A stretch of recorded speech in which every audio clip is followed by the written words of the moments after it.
Hey everybody, my name is Jessica Lynn and I'm the owner of JessicaLynnOriginal.com.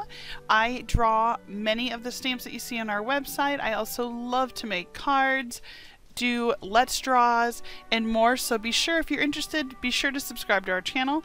If you are returning, welcome back. We're glad to have you. So today I thought I would do something just a little bit different than what I normally do. I went ahead and pulled up my brother's Scan and Cut, and I was just, for some reason, in sort of a Christmas mood, which is crazy because Halloween is just among us very soon. And what I did was I went and found this outline of a tag, printed it off, and then I went and found a random snowflake and a random deer head with antlers. And then what I'm going to do is I put them all together in a Word doc and printed it off so we'd be good to go. Then what I'm doing is I'm scanning them into my brother's Scan and Cut. Now, for those of you that have never used a brother's Scan and Cut before, they are similar to die cuts, but you actually create the cut lines yourself. Or if you are using a stamped image, you scan it in and then it'll find whatever type border you want. So if you want it flush right up to the line, if you want a 0.06, if you want a 1-inch border, whatever you want, it'll find it for you. So it's kind of a customizable die cut, if you will. So what I'm going to do here is I'm actually going to scan this in, which you already saw, and I kind of always heighten the black so that it will find all the edges really well. Once I do that, I'm going to turn this into 3 pattern pieces. So the first pattern piece is going to be the one you see in the middle, which is just the die cut tag, if you will. The other 2 on the left and right, so the snowflake and the deer, those will each become their own pattern as well. So what I'm going to do, you can see I'm going to crop in nice and close, and I'm just going to start by finding one of these at a time and then saving them. The goal is that when I have the 3 pattern pieces, then I'll be able to decide how many of each one I want to cut out. And once I find the line, so a suggestion, you can see here, I did not give myself a lot of room. Give yourself a little bit more room between the pattern pieces because it's easier to find them. Now I am currently saving most of them to the machine. I don't save all my pattern pieces except for the ones that I really like. But again, go ahead and make all 3 of your pattern pieces, and then we'll go ahead and continue moving forward.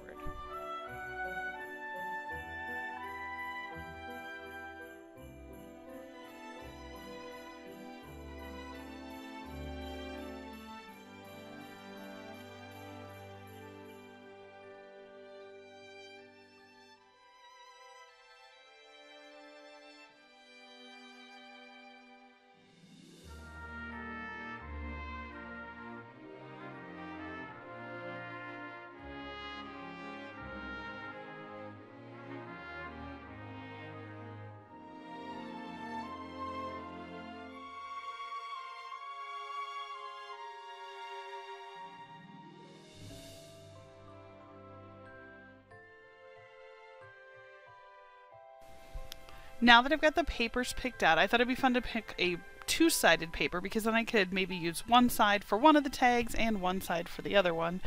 I thought I would go ahead and cut out the background. So I'm going to go ahead and just use the solid. So let me just show you what I'm talking here. Pattern. And there it is. So I'm just going to be cutting out the solid tag. And then what I'm doing is I'm going to go ahead and scan this so that I can actually see where the paper is sitting. I want to make sure that I put my template. Now, if this was a busy paper, I could put it right where I wanted. Otherwise, I just want to make sure that they're both going to be cut right on the actual paper. And this is really great if you have paper that maybe you've used before and you need to make sure that you line it up correctly. Super easy to do. And what you can also see is I merged all of the images. So let's go back and we're going to add one more because I want to cut 2 of them out of this paper. We're just going to merge all that again. That's fine. And then what I'm going to do is shrink it down just a hair because I want to make sure it fits on the paper well.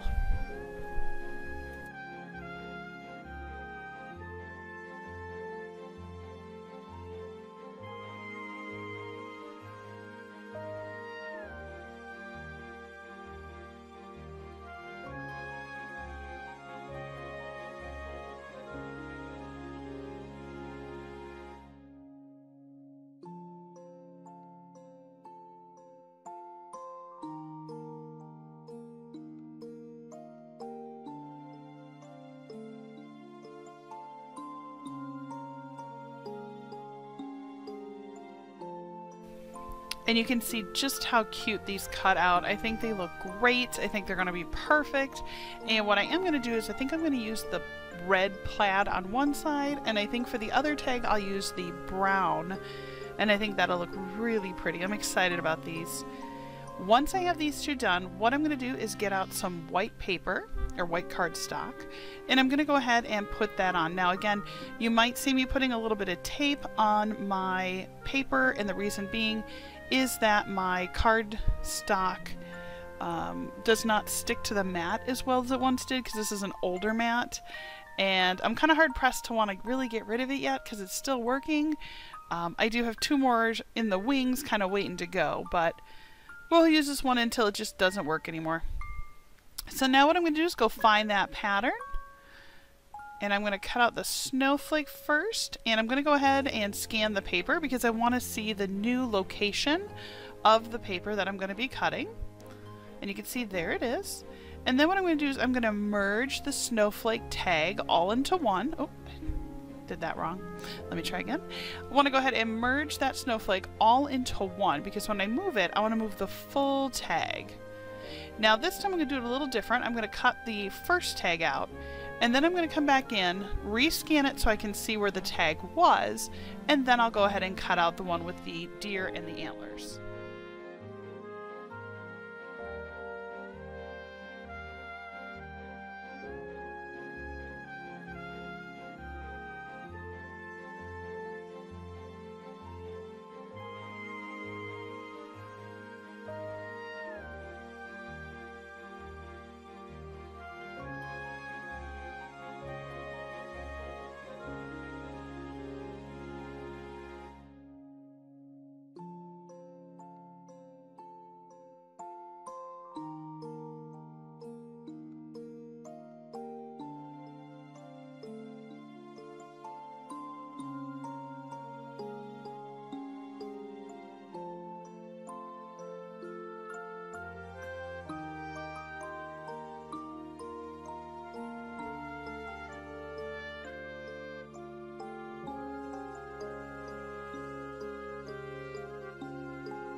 Alright, so now we are ready to assemble, and I think the snowflake will get the plaid, and I think the deer, I do like it, but I think I'm going to go with the brown for him. Just so we see that, you know, using two-sided paper, even though you've already got processes started, you can still come back in and make the change later. And with the two-sided, I think it just adds a little bit of depth, because both sides of the tags will have the flip on it. So if I was to flip the snowflake card, or tag over, it would have the brown background, and if I was to flip over the reindeer, it would have the plaid background. So I mean, you're still gonna see it, but it just adds an extra layer because it looks as though I've actually put 2 sheets of paper now on this tag. Now for the snowflake, because it was very intricate in the middle and there was lots of pieces, it sort of didn't cut out the full piece. And so my initial instinct was to just leave it as it was, and I thought it just looked like it was missing something. And so I decided to go in and pull out some of my punches, and I thought, you know, that little Mickey's just a little too small. Let's cut a bigger one. And so I have a bigger Mickey punch, and with the bigger Mickey punch, take a look at how this looks. Now, I thought this tag could be perfect if you were getting ready to tell your kids you're taking them to Disney World or something like that. It's very fancy and it has just a different look to it, and it's really nice and heavy. It's definitely not the kind of tags you get at the store, so I really like the way this looks. And then what I decided was to actually, you'll see it in a moment, I'm going to put the other little Mickey on top of the bigger white Mickey that I cut, just to kind of layer it and give it a little bit extra. Now, with the Mickey tag, I'm going to go ahead and just glue it together because I'm going to sandwich this all together. I want the tag to be solid.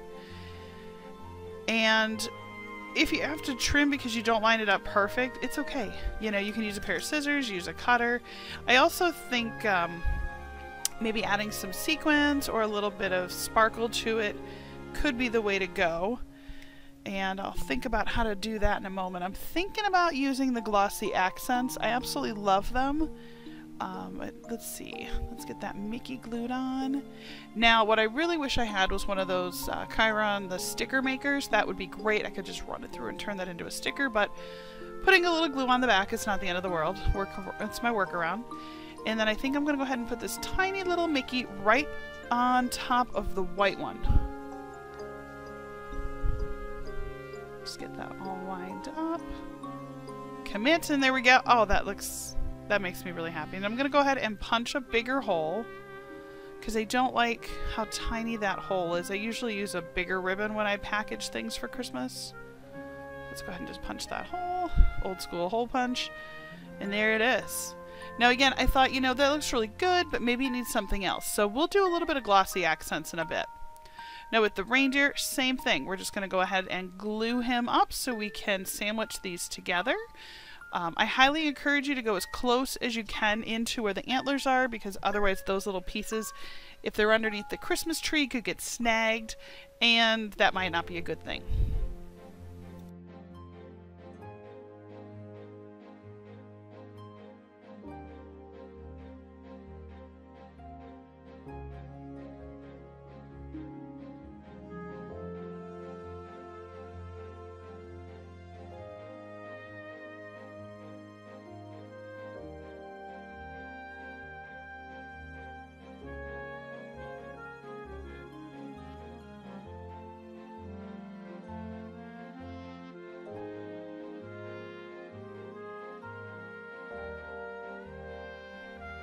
Alright, now that they're sandwiched together, let's go ahead and punch that hole.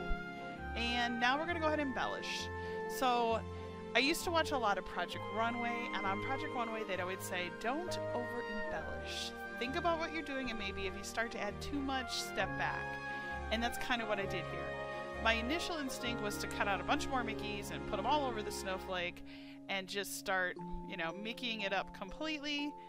And I do like that, but I think maybe they're even still a little too big if I was going to add extra Mickeys. And I thought, you know, why would Mickey be with the deer? So, no.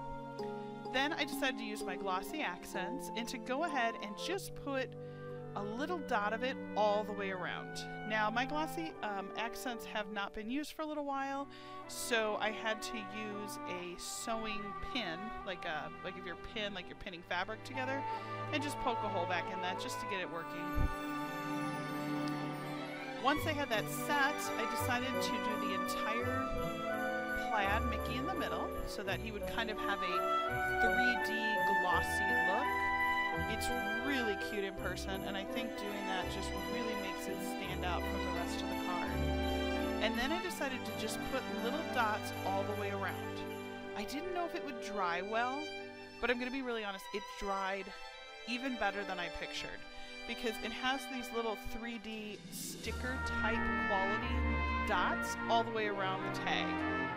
And then with the deer, I started in just doing the same thing with the dots all the way around just to add something a little extra, and decided to go all the way around them, which looks really cute in person. So I'm kind of happy that I did that. Now, I did leave space on the top where you could write to or from if you wanted to go ahead and use these tags traditionally. I do like the way they look. I think they'd be beautiful under a Christmas tree, and I think the glossy accents, because they do have a shine to them, would be great because you could put them under your tree and you can see a little bit of a shine. And they're really cute. So I just want to take a moment and just say thank you so much for watching me create this project. I appreciate you being here. My name again is Jessica Lynn, and I am the owner and artist for JessicaLynnOriginal.com. I develop custom rubber stamps. I have a full line of photopolymer stamps. I've also been working on a children's book and more. Thank you so much. Comment, like, and subscribe.